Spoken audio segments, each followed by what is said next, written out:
નમસ્કાર મિત્રો, આમ તો નવા વર્ષના દિવસે એક સારામાં સારી ગિફ્ટ જે છે એ આપવામાં આવતી હોય છે, પરંતુ ગુજરાત સરકાર દ્વારા તમામ નાગરિકોને મોંઘવારીની ગિફ્ટ જે છે એ આપવામાં આવે છે.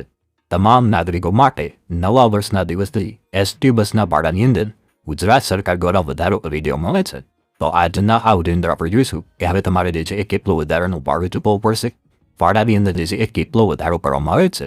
સાથે સાથે 2320 કંડક્ટર, 3084 ડ્રાઈવર અને 1658 હેલ્પરોની નવી ભરતી અંગે જે અગત્યની અપડેટ સામે આવી રહી છે એના વિશેની ચર્ચા પણ આપણે આજના આ વિડીયોની અંદર કરવાના છીએ.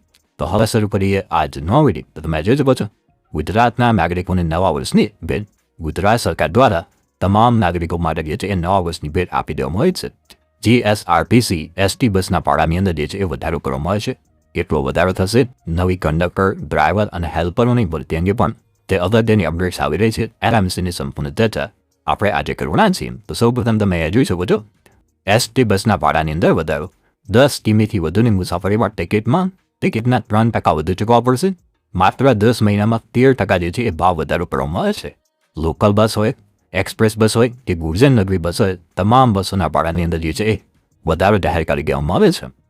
એટલે કે તમે જોઈ શકો છો, જે છે એ 10 કિમીથી વધુની મુસાફરી તમે કરો છો તો તમારે જે છે એ ભાડાની અંદર 3% જે છે એ વધારો કરી દેવામાં આવે છે. પર ગમે તમે 1 થી 9 કિલોમીટર સુધીની જો મુસાફરી કરતા હોય તો તમારા ભાડાની અંદર જે છે એ કોઈ પણ પ્રકારનો ફેરફાર થશે નહીં. પરંતુ તમે 10 થી ઉપર જે છે એ મુસાફરી કરશો તો તમારા જે છે એ ભાડાની અંદર તમે જોઈ શકો છો, તો લોકલ, એક્સપ્રેસ, ગુર્જર નગરી, સ્લીપર તથા વોલ્વો બસના ભાડામાં 9 કિલોમીટર સુધીની મર્યાદામાં કોઈ પણ વધારો નહીં થાય. અને ત્યારબાદ 10 કિલોમીટરથી 60 કિલોમીટર સુધીના ભાડામાં ₹1નો વધારો થશે. 60 કિમીથી વધુના અંતર પર ટિકિટની કિંમતમાં 3% જે છે એ વધારે ચૂકવવા પડશે. રાજ્યના નિગમની અંદર 8,000 જેટલી બસો દ્વારા દરરોજ 32 લાખ કિમીથી વધુનું અંતર કાપી 27 લાખ જેટલા મુસાફરોને જે છે એ સુવિધા પૂરી પાડવામાં આવે છે. તો તમે 1 થી 9 કિલોમીટર સુધી મુસાફરી કરશો તો તમારા ભાડા પર જે છે એ કોઈ પણ પ્રકારનો વધારો નહીં થાય. તમે જે છે એ 10 થી 60 કિલોમીટર સુધીની મુસાફરી કરશો તો તમારા જે છે એ ભાડાની અંદર ₹1નો વધારો કરવામાં આવે છે. પરંતુ તમે જે છે એ 60 કિલોમીટરથી વધુની મુસાફરી કરો છો તો તમારે ફોર એક્ઝામ્પલ ₹100 ટિકિટ થતી હોય, ભાવે ટિકિટ જે છે એ 3% વધી અને 103 થઈ જશે. તમારી ટિકિટ જે છે એ ફોર એક્ઝામ્પલ ₹200 થતી હતી તો એ જે છે એ ₹3 વધી ₹206 થઈ જશે. તો આ રીતે 1 થી 9 કિલોમીટર કોઈ પણ ભાડાનો અંદર વધારો નથી. 10 થી 60 કિલોમીટર ભાડાની અંદર જે છે એ ₹1નો વધારો અને 60 થી ઉપર 3%ની અંદર 3% જે છે એ ભાડાની અંદર વધારો કરવામાં આવેલા છે. તો આપણે આગળ વાત કરી જે કંડક્ટર, ડ્રાઈવર અને હેલ્પરોની ભરતી અંગે જે છે અપડેટ છે એના વિશે. તો તમે જોઈ શકો છો, નવા વર્ષમાં એસટી બસના ભાડામાં 3%નો વધારો. પ્રથમ 9 કિલોમીટર સુધી જે છે એ કોઈ પણ ફેરફાર થશે નહીં. 2026ની અંદર જે છે એ 2026 નવી એસટી બસ મુકાશે.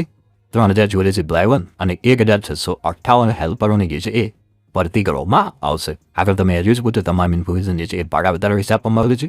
અને એના પછી તમે જોઈ શકો છો, એસટી નિગમ દ્વારા તે સાથે મુસાફરોની સેવામાં વર્ષ 2025-26ના બજેટમાંથી 2026 જે નવી એસટી બસ મૂકવાનું આયોજન થશે. ટૂંક જ સમયમાં 3084 ડ્રાઈવર અને 16,658 હેલ્પરની જે છે એ નિમણૂક કરવામાં આવશે. તો તમે જોઈ શકો છો, આગળ પણ જે છે ઇન્ફોર્મેશન આપેલી છે એ પ્રમાણે 3084 ડ્રાઈવરની જે છે એ ભરતી કરવામાં આવશે. 2060 જે એ નવી બસો મૂકવામાં આવશે. મને વિશે જે છે એ વિગતવાર ઇન્ફોર્મેશન જે છે તમે અહીંયા જોઈ શકો છો. પહેલાં તો ભાડું વધારો કર્યો છે એની ઇન્ફોર્મેશન આપેલી છે. પછી જે લખી છે પ્રમાણે વર્ષ 2025-26ના બજેટ આગામી વર્ષના 2060 નવી બસો જે છે એ રોડ પર મૂકવામાં આવશે. તો તમામ મુસાફરો માટે 2060 જે છે એ નવી બસો મૂકવામાં આવશે. સાથે સાથે 2320 કંડક્ટરોની નિમણૂક થઈ ચૂકી છે. ગુજરાત સરકાર દ્વારા હમણાં જ 2320 નવી કંડક્ટરની ભરતી જે છે એ પ્રક્રિયા પૂરી કરવામાં આવી છે.